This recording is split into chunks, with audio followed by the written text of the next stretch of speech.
Au moyen des diverses clés que nous avons déjà utilisées pour ouvrir quelques portes en biologie, nous avons vu un certain nombre de phénomènes liés à l'organisation, c'est-à-dire liés à la capacité qu'ont les systèmes vivants, qui sont, il faut le rappeler, des systèmes ouverts, liés à cette capacité qu'ils ont de se réguler à la fois de l'intérieur, si j'ose dire, et également dans leur rapport avec leur environnement. Or, nous avons constaté que presque tous ces phénomènes, nécessaires à la survie d'un système vivant, se produisent soit au niveau moléculaire, soit à la rigueur au niveau cellulaire. Alors, comment se fait-il qu'on puisse les remarquer à une échelle beaucoup plus importante, une échelle macroscopique, des écosystèmes, comme on dit, alors qu'ils devraient être seulement perceptibles à l'échelle microscopique? C'est juste. Ça participe de ce que l'on appelle la capacité d'amplification qu'ont les systèmes vivants. Et à la base de ces capacités, il y a la synthèse d'acides désoxyribonucléiques suivie de la division cellulaire. Alors, je vais vous donner quelques exemples tout d'abord pour fixer les idées. Le premier est un exemple dont on a déjà parlé. Il s'agit de l'anémie falciforme, c'est-à-dire l'anémie pour laquelle les globules rouges ont une forme de faucille. L'hémoglobine, qui est le pigment respiratoire, n'est plus fonctionnelle. Et par conséquent, les individus qui sont porteurs de cette anomalie, qui est génétiquement déterminée, meurent souvent assez précocement dans l'adolescence d'une anémie grave. L'origine de cette anomalie est la suivante. Le gène qui commande la biosynthèse d'un des composants de la globine se trouve muté et c'est une seule base qui a été remplacée par une autre. Ceci a pour conséquence que la protéine qui est sous la dépendance de ce gène est mal formée, un acide aminé a été remplacé par un autre, et par conséquent, ceci permet de comprendre le fait que l'hémoglobine soit dépourvue de ses capacités fonctionnelles. Alors, qu'est-ce qui se passe? Ce qui se passe, c'est la chose suivante, c'est que le gène muté se trouve dans l'œuf. L'œuf se divise en 2, 4, 8, 16, etc. cellules, et l'organisme se construit peu à peu pour atteindre le nombre respectable de cellules dont il a déjà été question au cours de précédents entretiens. Au cours de ce processus, il y a une différenciation, c'est-à-dire que certaines cellules vont se différencier pour avoir des fonctions différentes, et parmi celles-ci se trouvent les précurseurs des globules rouges, qui sont de véritables usines à fabriquer de l'hémoglobine. Et c'est à ce niveau, si vous voulez, que se situe le système d'amplification, de sorte que tous les globules rouges de l'individu, au fur et à mesure même qu'ils se renouvelleront, posséderont le même type d'hémoglobine mal formée. Alors, il y a un deuxième exemple que je peux donner. Lorsque un virus bactérien injecte son DNA dans une bactérie, cette molécule de DNA est prise en charge par les systèmes de replication du DNA bactérien et on aboutit ainsi, à partir d'une seule molécule, à en avoir une centaine de copies. La bactérie n'y résiste pas, elle meurt, elle libère de nouveau 100 bactériophages pour un qui l'a infecté et le processus s'étend. On a donc là un cas typique d'amplification et ceci se fait dans 5-6 minutes après l'infection. Un troisième exemple, c'est celui d'une culture bactérienne. Vous pouvez partir dans un milieu de culture de, disons, 10 000 cellules. Elles vont se multiplier, se diviser toutes les demi-heures à peu près, et en 12 heures, vous arriverez à une population formée de 10 puissance 11 cellules, c'est-à-dire beaucoup plus de cellules qu'il n'y a d'êtres humains sur le globe.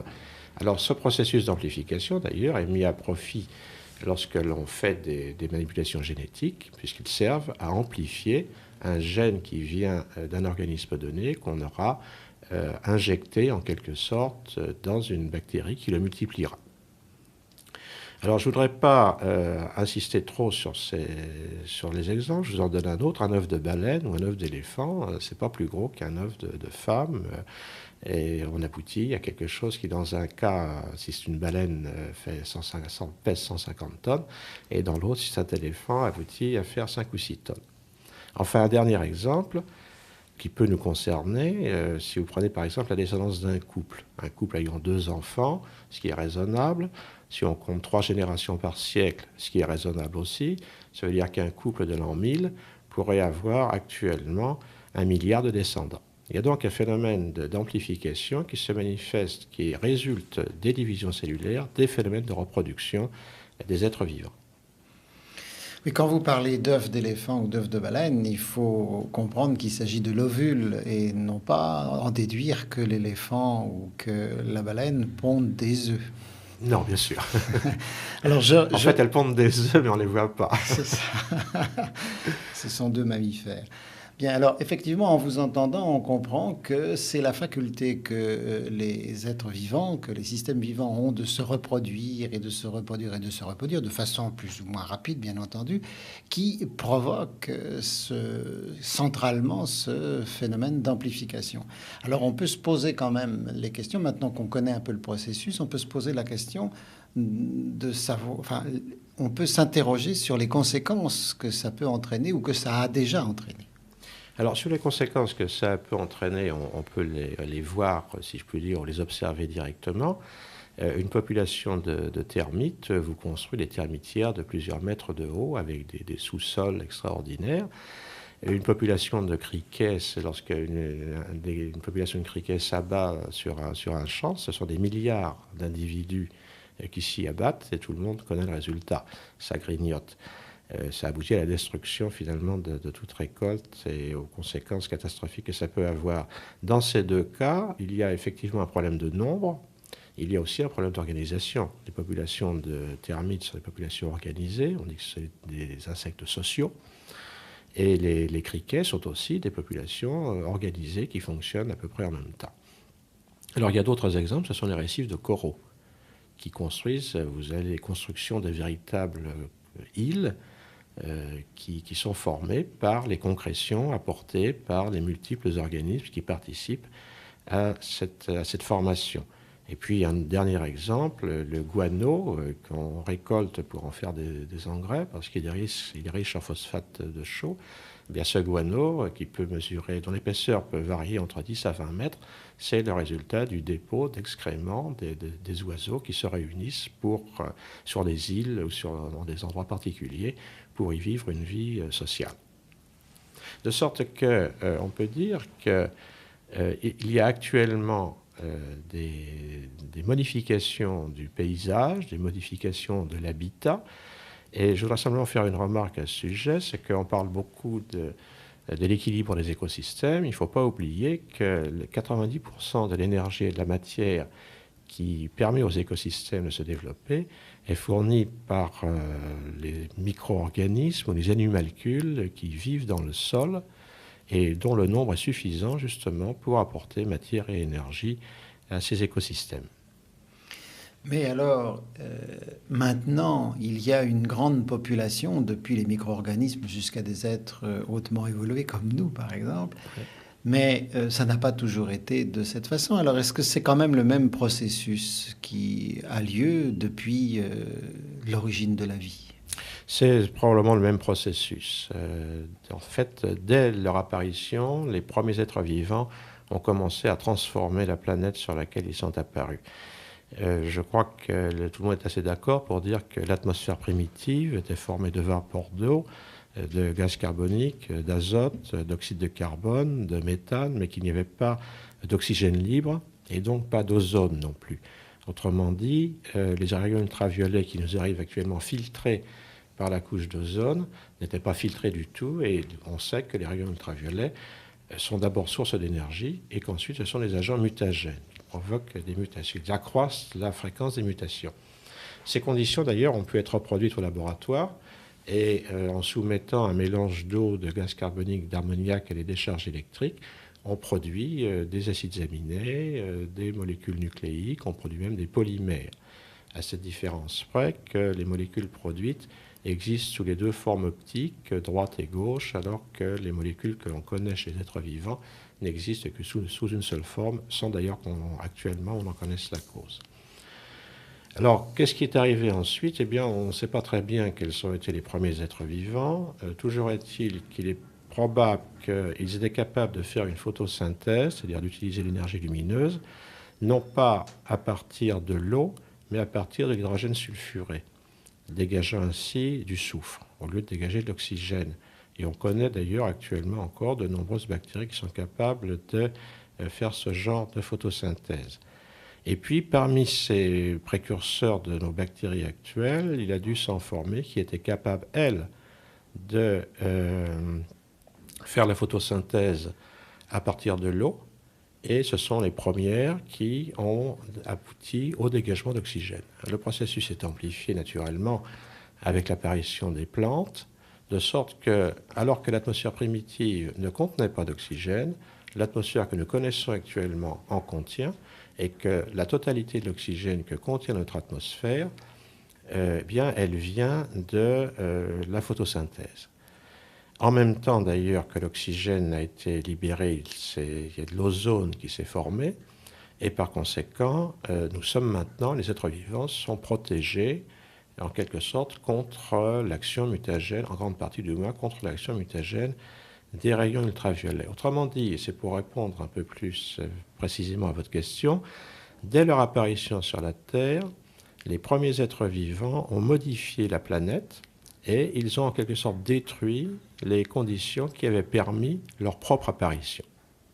Tel que vous l'expliquez, on saisit assez bien comment les différents systèmes, des systèmes vivants, en se régulant entre eux, et puis d'espèce à espèce, etc., avec l'environnement, comment tout ça se transforme. La question maintenant, c'est est-ce qu'il y a des traces évidentes à l'heure actuelle de tous ces phénomènes dont vous avez parlé qui viennent de très loin dans le temps? Oui, les traces actuelles, elles nous intéressent directement d'ailleurs. C'est le charbon, c'est le pétrole, ce sont les réserves de gaz naturel. Mais ce sont aussi les roches, certaines roches sédimentaires. Par exemple, on connaît l'existence de boues marines qui s'étendent sur des centaines de millions de kilomètres carrés et qui, à 90%, sont constituées par des squelettes externes d'unicellulaires, de protozoaires. Et il existe des roches qui sont tellement pétries de ce genre de formations qui viennent des protozoaires qu'elles en dérivent, que leur nom en dérive. Par exemple, ce qu'on appelle les radiolarites sont des roches qui, en grande partie, sont formées par des dépôts siliceux qui viennent du squelette externe de certains protozoaires, les radiolaires. On peut se poser la question à partir de maintenant, c'est-à-dire quel est l'impact de l'actuelle population de tous les êtres vivants sur la biosphère. Comment est-ce qu'on peut envisager l'évolution de la biosphère maintenant? Alors, du point de vue quantitatif, ce sont manifestement les unicellulaires qui occupent la plus grande place. Du point de vue qualitatif, c'est l'homme qui, de par son action, modifie ou a tendance à modifier les écosystèmes et par conséquent à jouer sur les équilibres de la biosphère. Ce sont des équilibres fragiles et sans même parler de l'épuisement des ressources énergétiques mis en place au cours des millions d'années que sont le charbon et le pétrole, puisqu'on a maintenant d'autres ressources énergétiques, on peut quand même dire que les écosystèmes résultent d'équilibres qui se font entre les constituants de ces écosystèmes, quels qu'ils soient, et que ce sont des équilibres fragiles. Et que par conséquent, il faut y toucher avec précaution en utilisant son intelligence non pas à les utiliser d'une façon désordonnée, mais au contraire à permettre en quelque sorte qu'ils continuent d'exister tout en fournissant à l'homme qui en a besoin les matériaux qui lui sont nécessaires. Vous venez là de nous parler du phénomène amplificateur à l'intérieur d'écosystèmes, c'est-à-dire en quelque sorte la capacité que les individus vivants ont en se multipliant de créer des phénomènes d'amplification et de modifier la biosphère ou les cycles de régulation eux-mêmes.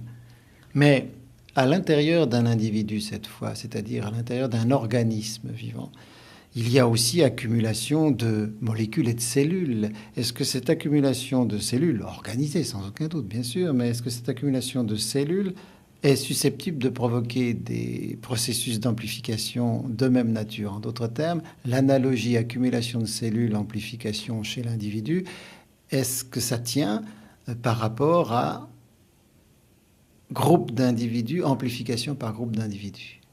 Oui, au lieu d'avoir amplification du fait du nombre d'individus, il va y avoir amplification du fait qu'un organisme, en particulier un organisme multicellulaire ou un mammifère ou un vertébré, sont formés d'un très grand nombre de cellules, et on va voir apparaître là des phénomènes coordonnés qui, à partir de petites modifications, de modifications minimes qui se situent au niveau moléculaire, aboutissent alors à des comportements qui sont eux aussi directement observables. Est-ce que vous avez des exemples qui nous permettraient de bien repérer justement les conséquences amplifiées d'une petite modification à l'intérieur d'un organisme? Oui, on peut trouver plusieurs exemples. J'en prendrai tout d'abord un qui concerne les systèmes de régulation qui opèrent à l'intérieur de l'organisme et qui mettent en jeu des messages internes. Par exemple, la soif. Lorsqu'il y a une perte d'eau, parce qu'il fait chaud ou parce qu'on a fait un effort, il y a diminution du volume sanguin, ce qui fait que la concentration en sel du sang s'élève. Alors ça constitue un signal qui est perçu par les cellules du rein, qui, vous le savez, règlent l'élimination de l'eau. Les cellules du rein ont des récepteurs qui sont sensibles à ce signal concentration en sel, et elles réagissent en produisant un enzyme qui, à son tour, provoque une synthèse accrue d'une molécule, une petite hormone formée de 8 acides aminés, qui s'appelle l'angiotensine 2.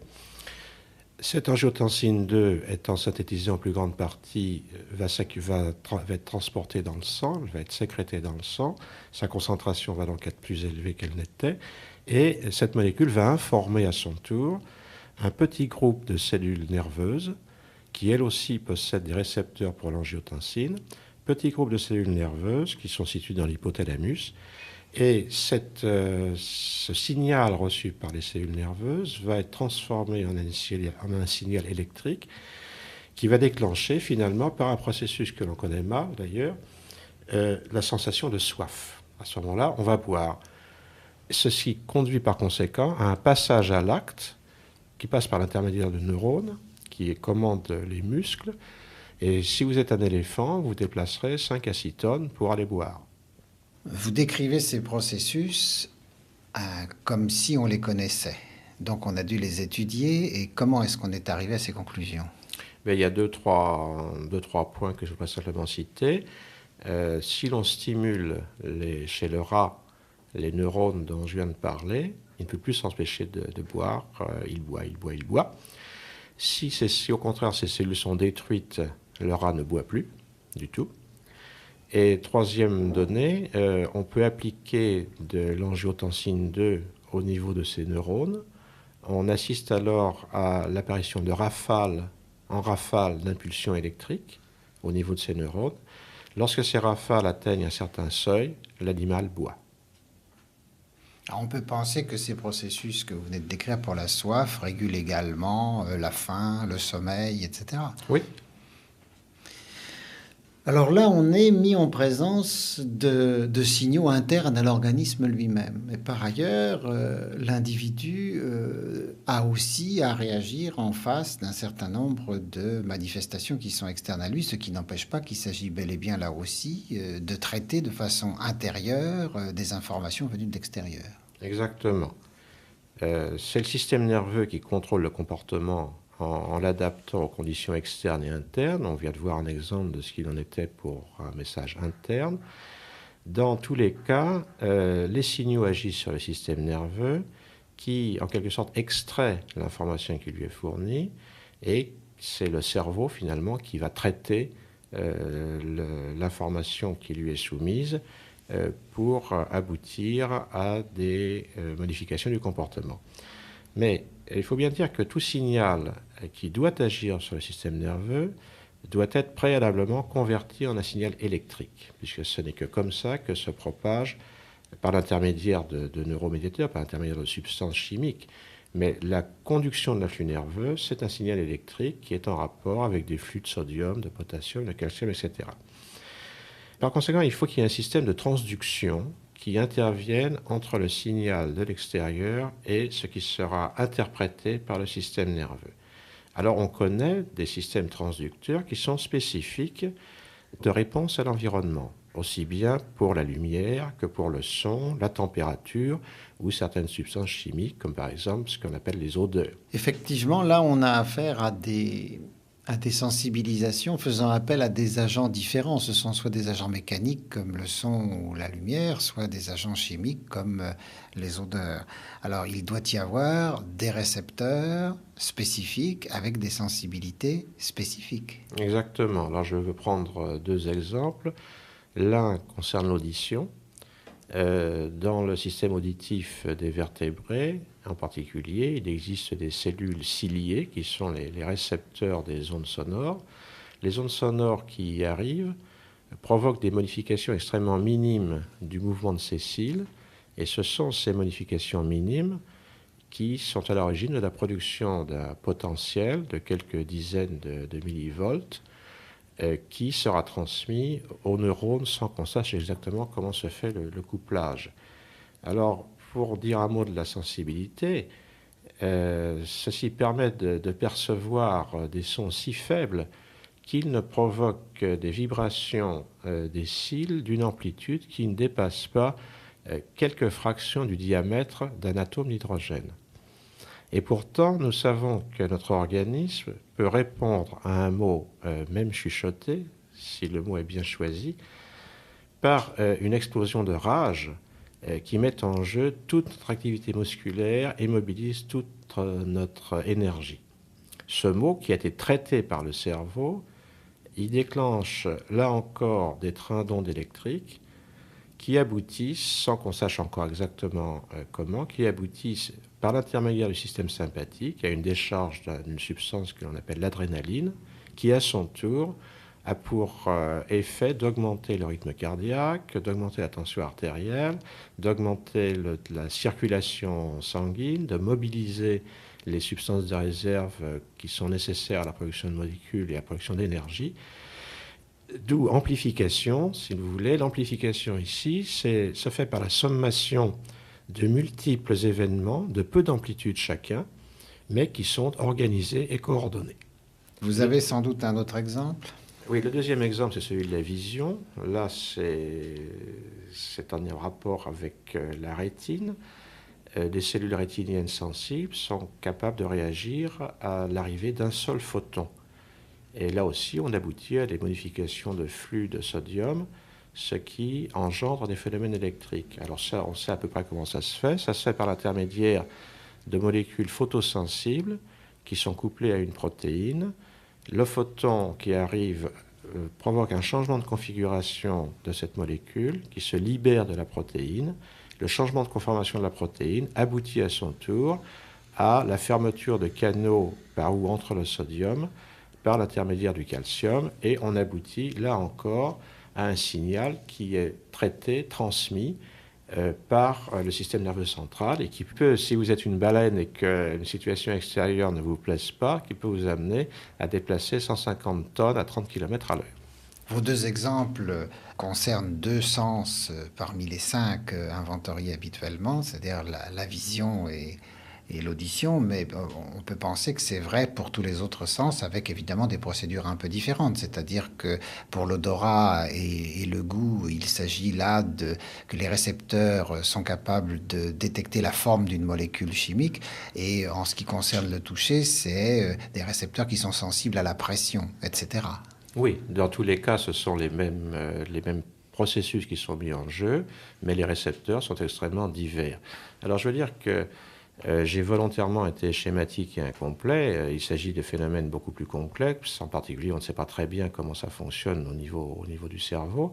Ce que j'ai essayé de faire, c'est d'extraire la substantifique moelle, de vous donner l'essentiel, pour tenter de répondre à la question de savoir finalement comment effectivement des phénomènes qui se situent au niveau moléculaire et cellulaire peuvent aboutir à des phénomènes qui sont observables tous les jours, même si on le veut, sans qu'on ait besoin de machines spéciales. Je crois que c'est dû essentiellement au nombre impressionnant de cellules que contient un organisme, ou au nombre d'organismes qui forment des ensembles. Ces ensembles agissent de façon coordonnée dans des systèmes dans lesquels les fonctions sont intégrées en un tout qui est mis en place sous la dépendance, encore une fois, sous la direction du programme génétique de l'individu et de l'espèce.